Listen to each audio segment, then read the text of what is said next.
Hello friends, welcome to the new episode of my channel. আমি অরিত্র। এখন আমরা কথা বলবো হচ্ছে পুষ্পা পুষ্পা গানটার নিয়ে। তো এটা দেখুন তেলেগুতেও এসছে, হিন্দিতেও এসছে, বাংলাতেও এসছে, সবকটা ভাষাতেই এসছে। বাট আমি প্রাইমারিলি এই তিনটে ভাষাতেই শুনেছি এবং মাল্টিপল টাইম শুনেছি। এবার দেখুন তেলেগু ভার্সানটা কিন্তু দারুণ হয়েছে।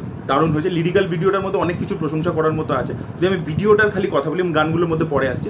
ভিডিওটার মধ্যে কিন্তু আমাদের নাটু নাটু টিমই কিন্তু কাজ করেছে, প্রেম রাক্ষিত কিন্তু কাজ করেছে এখানে, সে ডিজাইন করেছে। এবং লিরিক্যাল ভিডিওটা এত ইন্টারেস্টিং, 4 মিনিটের ভিডিও কিন্তু এত ইন্টারেস্টিং। দেখবেন যে যে জিনিসগুলো ফার্স্ট পার্টে পপুলার হয়েছিল, যেগুলো রিকল ভ্যালু আছে পুষ্পার সাথে, সেগুলো সব ব্যবহার করছে। যে জামার ওপর নিজের হাতে ছাপ দিয়ে বলেছিল যে আমার ব্র্যান্ড এটা, ওই যে রক্ত লাস্ট সিনটা হাতে গুলি করে ফাজিলকে দেখিয়েছো না, জামার ওপর ছাপ দিয়ে যেটা আমার ব্র্যান্ড। তাই জন্য দেখবেন জামার পিঠের ওপর ওই হাতের ছাপটা আছে, সেটাকে রাখা হয়েছে।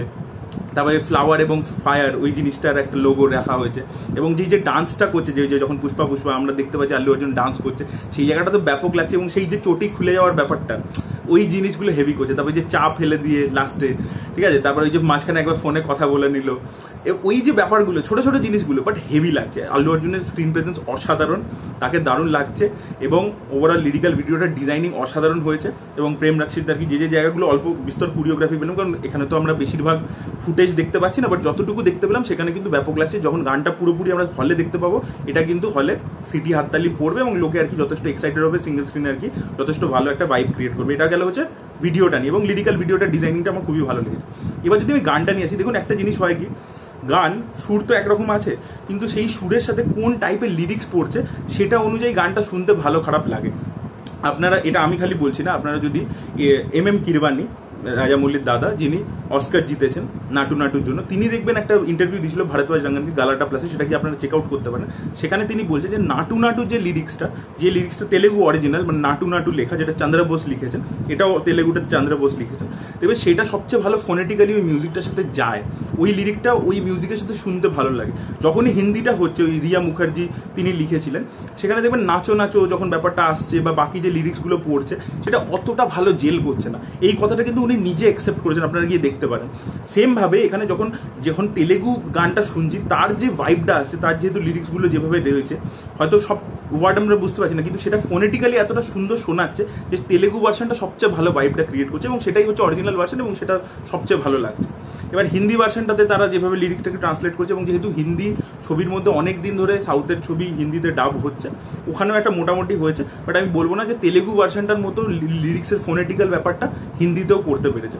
বাট হিন্দি গানটা যেহেতু মিকা এই ধরনের গান ভালো গাইতে পারে, এই এনার্জিটা আনতে পারে নিজের ভয়েসের মধ্যে, মিকা এবং নাকাশাদি তারা মিলে সেটা করে দিয়েছে এবং সেটা ডিসেন্ট লাগে। এবার বাংলা গানটা কিন্তু খুব ভালো গেয়েছে। বাংলা, দেখুন বাংলাটা নিয়ে প্রচুর হাইপ আছে, কারণ বাংলাতে প্রথমবার একটা সাউথ ইন্ডিয়ান এত বড় প্যান ইন্ডিয়ান ছবি বাংলাতে ডাব হচ্ছে, সেটা নিয়ে একটা এক্সাইটমেন্ট আছে। এবং তিমির বিশ্বাস গাইছে, তিমির বিশ্বাসে আমি পার্সোনালি খুব বড় ফ্যান।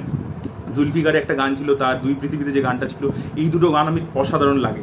এবং তিমির বিশ্বাস কিন্তু গিয়েছে ব্যাপক, তার কিন্তু মানে গিয়েছে সে অসাধারণ, এবং মিউজিকটার সাথেও খুব ভালো যাচ্ছে। কিন্তু ব্যাপার হচ্ছে যে লিরিক্সগুলোকে যেভাবে ট্রান্সলেট করা হয়েছে, যে ওয়ার্ডসগুলোকে ব্যবহার করা হয়েছে, সেটা কোথাও গিয়ে ফোনেটিক্যালি ওটার সাথে যাচ্ছে না, এটা আমার মনে হয়েছে। সিরিয়াসলি বলছি, সেটা কিন্তু আমার ভালো লাগেনি।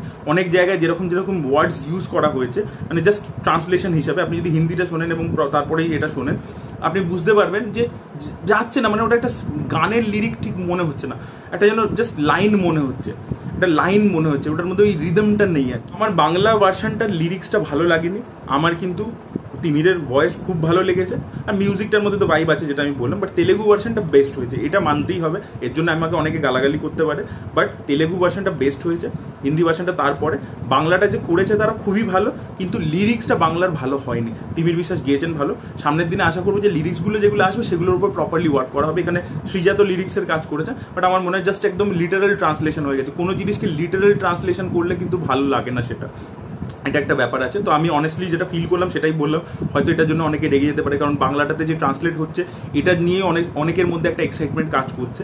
বাট আমার এটা সত্যি যেটা অনেস্টলি মনে হচ্ছে, সেটাই আপনার সাথে শেয়ার করলাম। এই ভিডিওটা ভালো লেগে থাকলে লাইক করুন, শেয়ার করুন, চ্যানেলকে সাবস্ক্রাইব করতে ভুলবেন না। আর আপনাদের ফিডব্যাক অবশ্যই জানাবেন কমেন্ট সেকশনে। Thank you so much, bye by.